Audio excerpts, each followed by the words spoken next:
Know that there is a direct connection between the intake of food and the state of our Eemaan.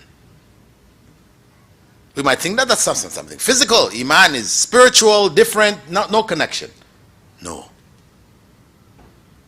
Allah didn't prescribe this month of fasting for our stomachs. He's prescribed it for our Eemaan, for our soul, for our hearts.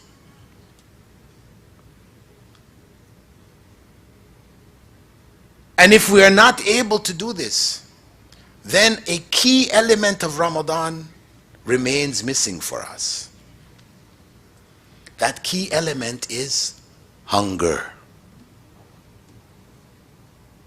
Hunger. We're not experiencing it. The iftar is 4-course, 5-course meal, banquet. And afterwards we still keep eating after Taraweeh. And then 2 or 3-course meal for suhoor. No hunger. But this is what Allah wanted us to experience. Hunger in Ramadan. Hunger so that we could experience what half of the world is experiencing.